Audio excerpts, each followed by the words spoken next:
Welcome back to the vlog. So today we are installing some Iridium power spark plugs in the STI. So right now I have a stutter. When I get into full boost at pretty much the top of the RPM range, well, mostly just full boost, my car will start stuttering. So I had a slight problem with this when I first bought the car. I did the spark plugs, ended up fixing the issue until just a couple weeks ago it started coming back. It was pretty much after the turbo rebuild. I started noticing the stutter at full boost, and I tried keeping on it one time just to see if it would go away. Don't do it. Gave me some lean pops, so I'm praying it's just the spark plug. So I did end up getting a cylinder misfire for it when it happened. So I've just been chilling, not even hitting 12 pounds of boost when I should be hitting just about 18, 19. So that's what we're doing today. And I know a lot of you guys don't know how to do spark plugs on a Boxster motor because it's a pain in the butt. And especially if you've been in a front end damage accident like this car has before I owned it, the motor's actually shifted, which I'll show you, to the driver's side. So it's a pain in the butt trying to get down to cylinder 4. So I'll show you exactly what I'm doing. It's going to be kind of a how-to, but also praying that this fixes the Subaru. So nothing but the least. Let's get into it. All right. So you see this gap in between the timing cover? There's basically no gap right there. Come to this side, there's a pretty big gap. So I believe what happened is this car was hit on this side. That's why this fender is peeling, because I had to respray this. The bumper's got some misalignment and the hood's got some misalignment. So I'm thinking it got hit on this side of the car and it tweaked the subframe and they made it work the way it sat. So in order to do my spark plugs, I have to undo the two bottom motor mount bolts and lift it up in order to get clearance for the 4th cylinder bolt. So I'm just going to start moving my accessories. So I got to get my intake out of the way, got to get my battery out of the way, and then I should have enough room to start getting down to the 4 coil packs to get the spark plugs out.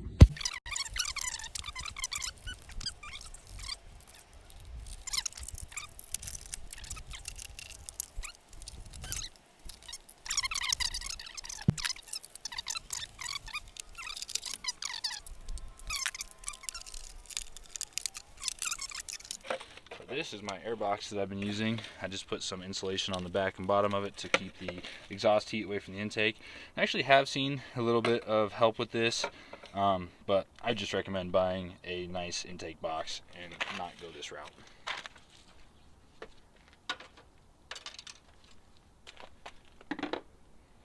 So now I'm going to take you guys off the mount real quick. Just going to start on the first one. Ooh, almost lost it.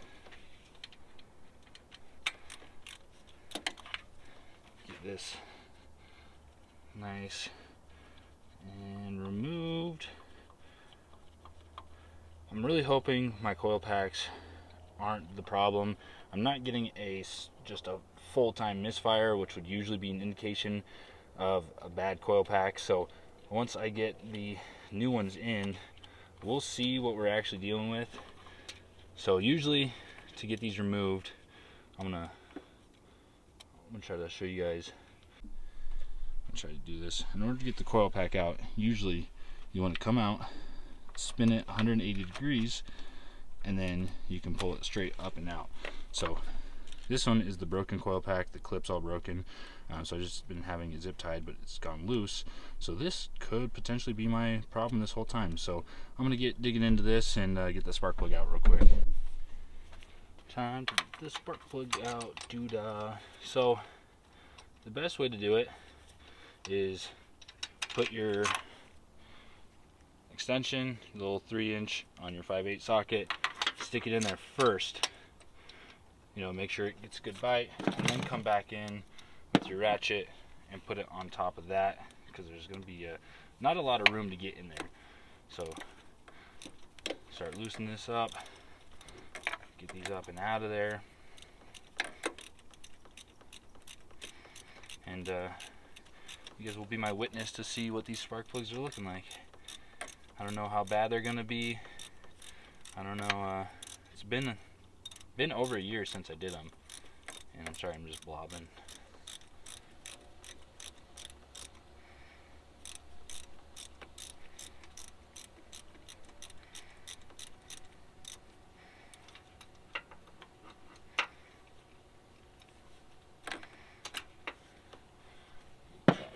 there. Let's see if I can just get it out with my hand now. Still got a couple more turns. And I had to take the rubber insert on my spark plug socket out just because this one's super sturdy. It's kind of hard to get it onto the socket or onto the spark plug. So just gonna see if I can get it out without it, and kind of keep going from there.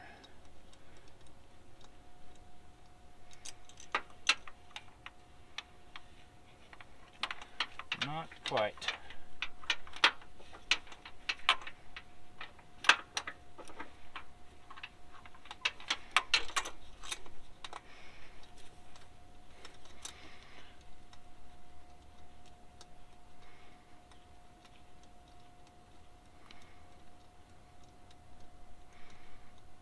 Or if you have a magnet with like a spinny head on it.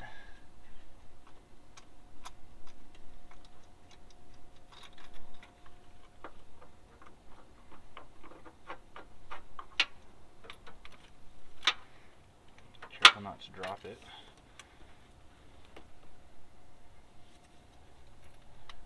Alright.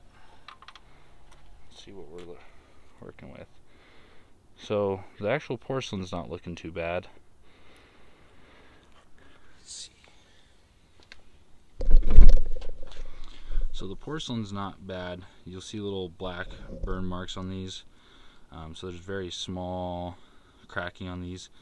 The actual tip of the diode, let's see if we can focus on it.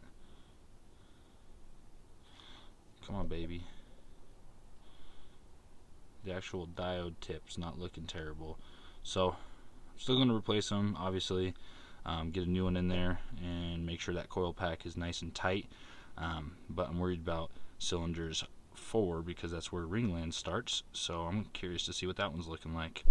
But this is what the brand new one looks like. So the porcelain right here is nice and clean.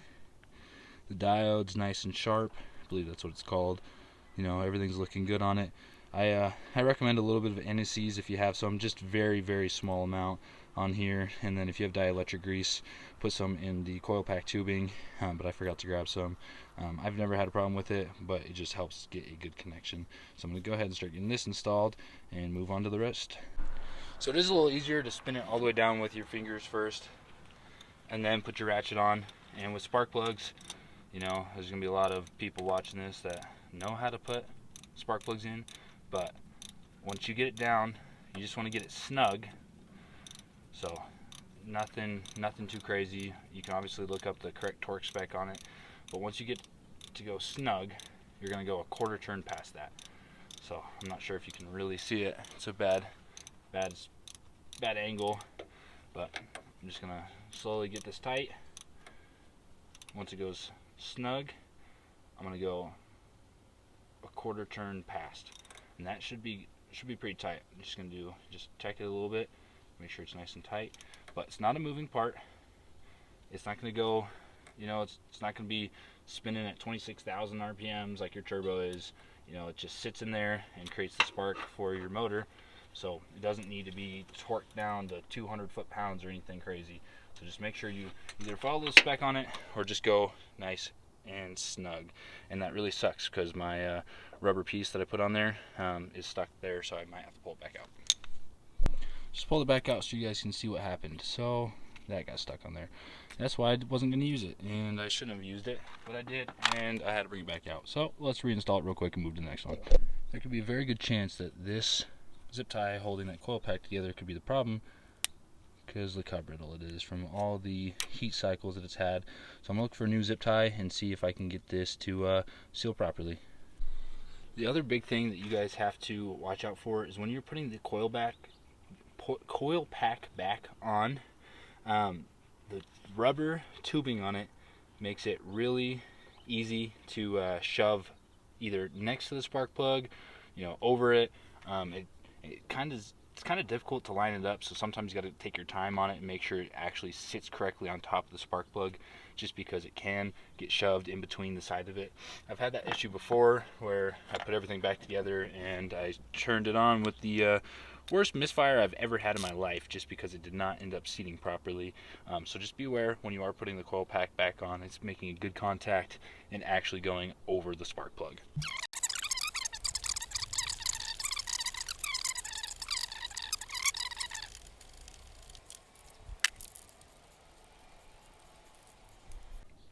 So this one, diode's looking a little bit more rough. It's still somewhat sharp. The porcelain's not looking too bad. So definitely still on the good side.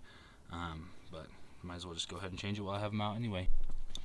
So this one's going back in right now, just finishing it up. The only thing I do hate about Colorado is how dry the weather gets, because it makes plastics and rubbers so brittle. I mean, like, hoses fall apart all the time in Colorado. It's one of the big problems with our dry desert heat, quote unquote, being in the Midwest. But it's one of those things.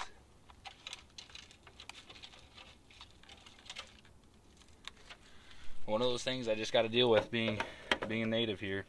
So I'm gonna get this intake box back in. Try not to cut anything with my horrendous cuts. Gonna have to re-zip tie it, put the intake in, make sure everything's back in place. But this side is now complete, so I'm gonna just throw all this back in real quick and then move to the hard side. So knowing my car, I'm not even gonna start with this right side until I lift it up. So I'm just gonna go ahead, start jacking up, put my jack stands under, crank those motor mount bolts loose, and start lifting it from the bell housing area to get enough lift. This is always the scary part. You just got to go real slow and make sure nothing is pulling, getting pressure on each other, and doing that. So time lapse, here we go. Very fun fact, my brother still has my jack from when he was doing his brakes, so I'm jackless. I'm probably gonna have to run over there, so I'll probably catch you guys in a sec. Back. So please, if you're ever jacking your car up on a hill, chalk the wheels, pull the e-brake, make sure that thing's in gear. You do not want this rolling down on you, so that's what I'm gonna do right now.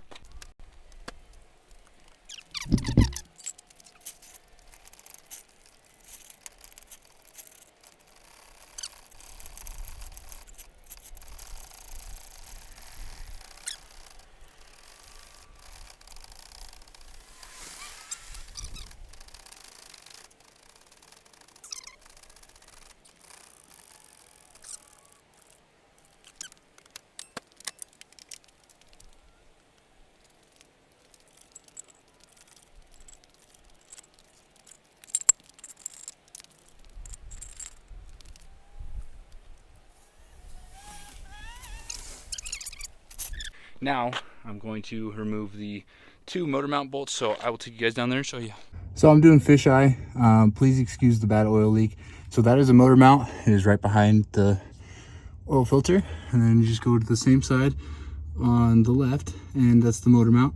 So we're going to remove those nuts completely because we need enough lift to get it up out of the way. So these should be 12 millimeters. I'm going to get these removed and get going. Stand corrected, they are 14 millimeters. Now I'm gonna get them loose and get going. Now please, when you're jacking it up, make sure it's on a solid spot. Make sure your car is not gonna roll, and go slowly. I changed my lift spot. I'm going right off the driver's side intake manifold, and I went up and down with it slowly just to get it loose. But see, now watch the motor.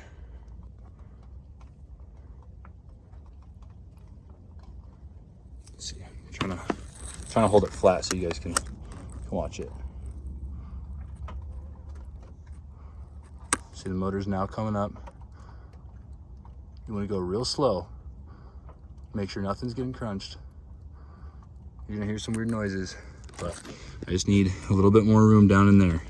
I don't advise this, but if your car has been hit from the front and you have alignment problems, it's the only way you can get to cylinders 2 and 4.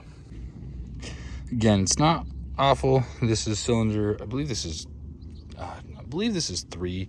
I believe it goes 1, 2, 3, 4, or it goes 1, 2, 3, 4. I can't remember, but I'm pretty sure this is 3.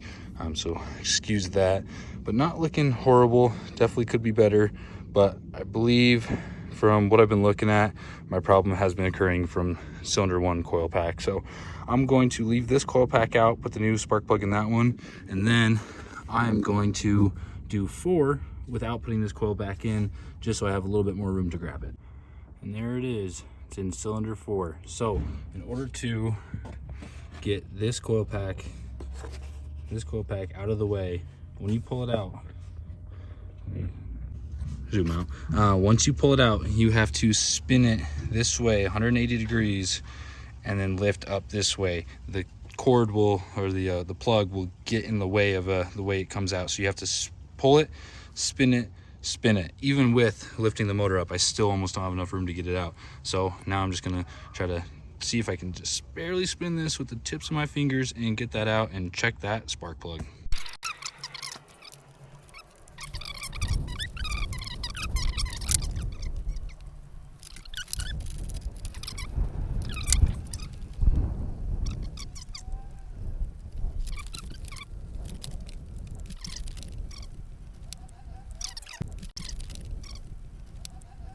Well, it's probably gonna take like 10 minutes, so let me catch you when I'm almost done.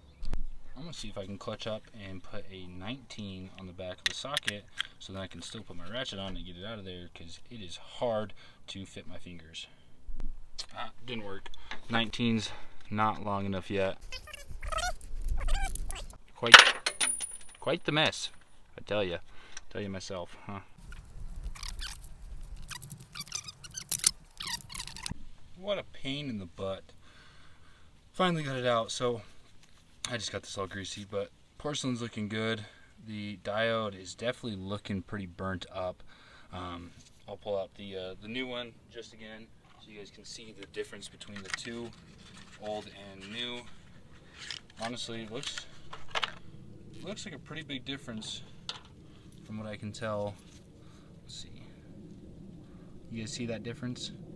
The gap, which is, you know, the distance between the diode and the arm. So you look at the gap difference, which that could have just been either that diode breaking down, or these ones might, I can't remember if these ones came with a pointy tip like that and I just gapped these wrong, but I mean, look at the difference between those two. So now I'm going to do the same process, trying to slowly get this one back in there and get this car back to life. When you are reinstalling your coil packs, make sure you push down on the top of it and make sure it sits properly all the way onto the spark plug. Screwing this bolt down is mostly just going to hold it where it is.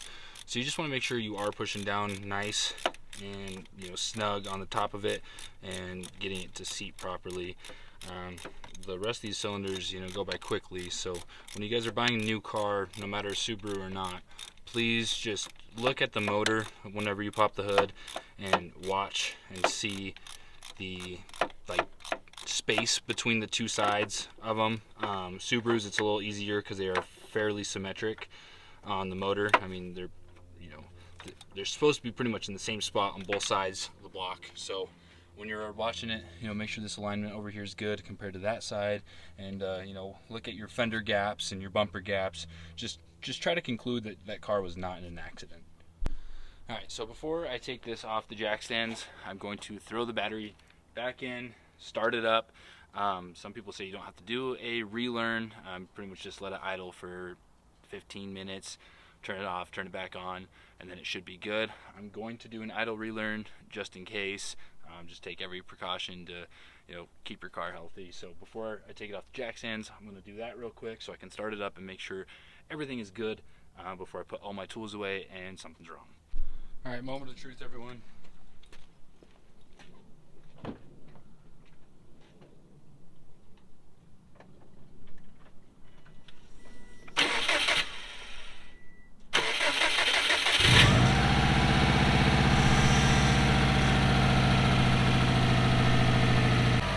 Well, she's running pretty solid, so I'm gonna let it do its idle thing. Probably just let it sit for a little while, make sure everything's good, and then I'll take you guys on a quick little test run and make sure it's not stuttering. All right, guys, well, I gotta run to the store anyway, so I'm going to go do probably a second or third gear, just wide open throttle pull, and just pray for the best. Hopefully it doesn't stutter. Hopefully this fixed my problem. I tried to connect that first cylinder coil pack to the best I could. The clip's pretty broken, and fortunately it's not, you know, like an old school just change the wires out kind of thing. It actually kind of goes into the wiring harness. So the only real way that I could probably do it would be cutting and splicing a new clip on there, but that gets sketchy since I'm not a great electrician. So I'm just praying for the best here. We'll see what happens during a second gear pull. I'm gonna throw the fisheye on. Right now I'm in third gear. Let's see what happens.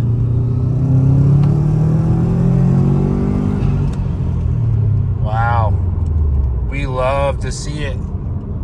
We hit 17.03 pounds of boost. That is the first time I've been able to hit full boost since the turbo rebuild. Definitely noticed a lot of fixing the blow-by that I was having, fixing that oil ring. Turbo's ripping, man. 1703, third gear boost.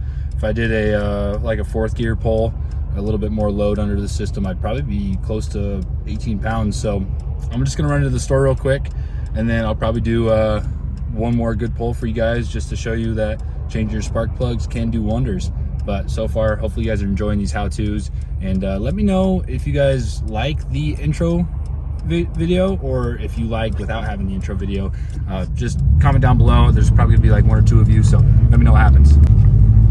All right, let's see it.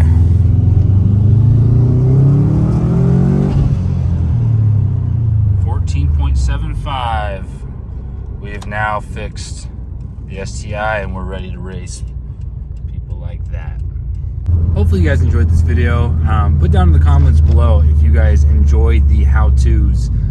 They're a little bit harder to film, so I'm still trying to work on the best procedure for it, and editing them is not my strong suit. But hopefully the overall quality of the videos have been slowly getting better. Occasionally I do have to rush through a video just to get one for uploading on Friday, but I'm trying to take my time to make sure everything is pretty good quality, and we're only going to go up from here. But again, let me know if you guys like not seeing the intro video, or if you guys do like seeing the introductions, and I'll make a new one for stage 2 for you know, progressing on this YouTube channel. So thank you guys for watching. Like always, I hope you guys have a fantastic Friday. If you guys have any questions about the process of doing the spark plugs, throw it down below, and try to like the video and subscribe at the exact same time. Bet you can't do it. Other than that, stay tuned. Peace.